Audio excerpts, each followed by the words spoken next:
Hey everybody, welcome back to the Dill Comic Book Show.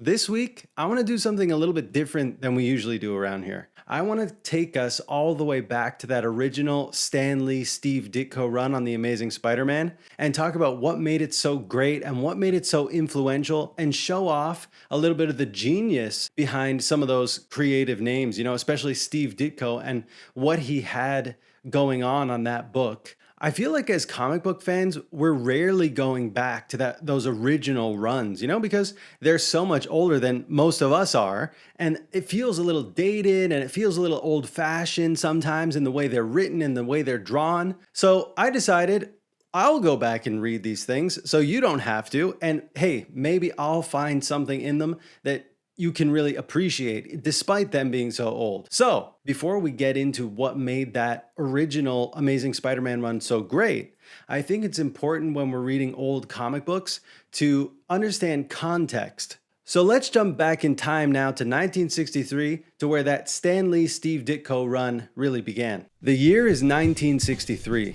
The Vietnam War rages on with no end in sight, and the Viet Cong scored their first victory.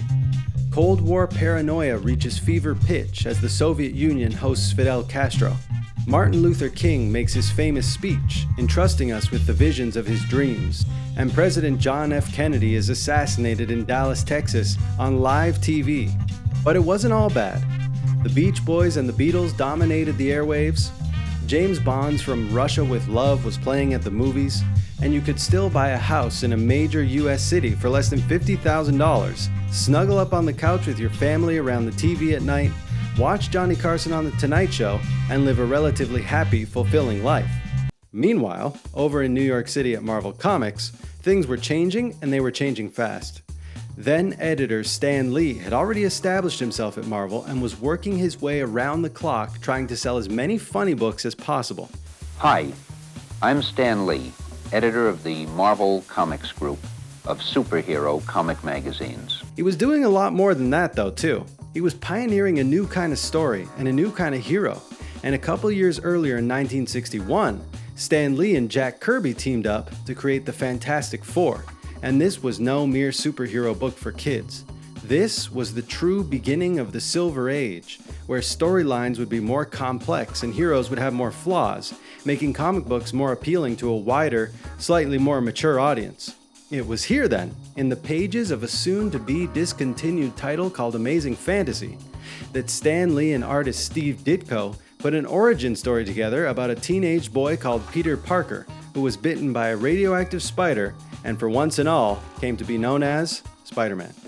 So here's where things really get started. After all the hype and attention that the Spider-Man character got in his debut at the end of Amazing Fantasy 15, it's no wonder that Stan Lee and Steve Ditko got the green light to take that character into his own title. And that moment that everybody knows from Amazing Fantasy 15, right at the end where Peter is walking away and that caption reads, "With great power comes great responsibility," right? After the death of Uncle Ben, that pivotal moment in comic book history, that stuck with readers in 1961 when that actually came out. And it made such an impact that it launched this new title, The Amazing Spider-Man. Let's take a look now at the first half of that 38-issue run. The first 10 or so issues of The Amazing Spider-Man are really characterized by teenage Peter Parker's human drama at home and at school. He's pretty constantly bullied by Flash Thompson and Liz Allen, and some of the quips and banter Lee writes is super indicative of the time period, but also, in a way, pretty funny. He deals with plenty of drama at home, too, where Aunt May is worried senseless over her young nephew and is either constantly sick, broke, or both.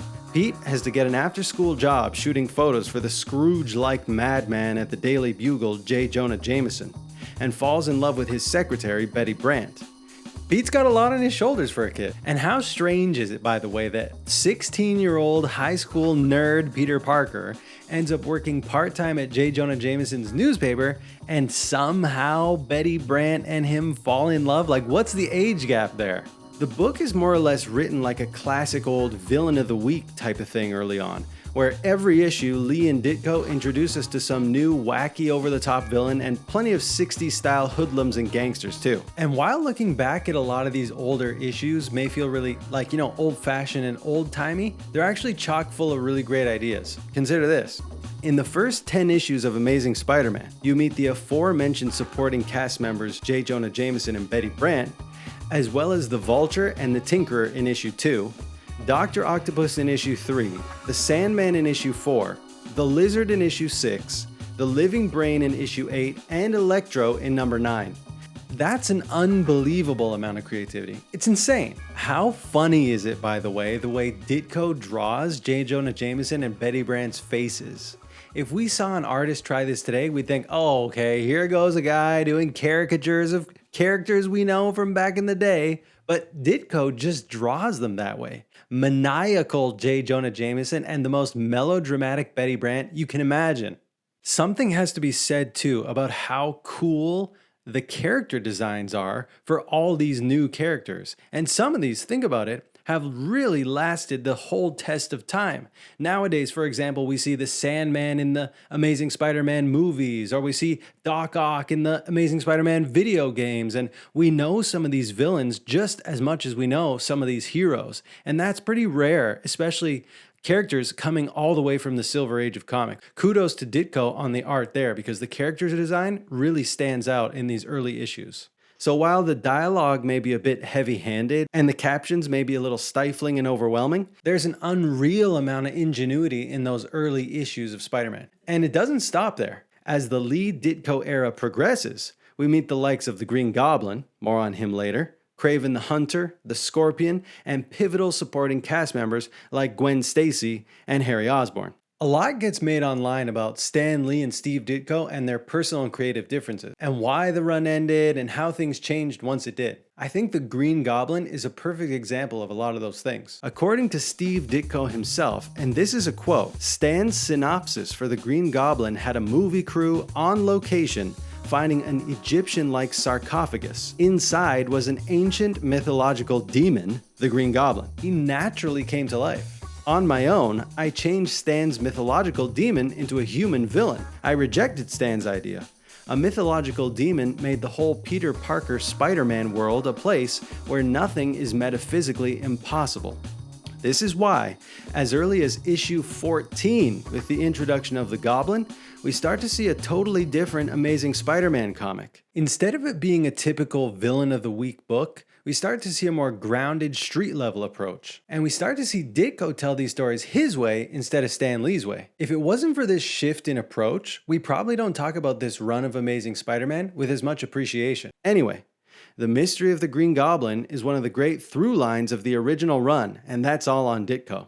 The other thing that kind of feels really different about early comic books, Silver Age comic books, is the artwork. If you're a big fan of Jack Kirby, you know that those Silver Age books coming from Marvel Comics especially are really defined by Jack Kirby's superhero style. You know, action figures and angular faces and really action strong poses and things like that. Whereas Ditko's artwork comes across really differently. It's a lot less macho, right? It's a lot more flowery. And you can see in his art style influences from an earlier age, from 1950s comics and things like that, which he was working on before his run on The Amazing Spider-Man.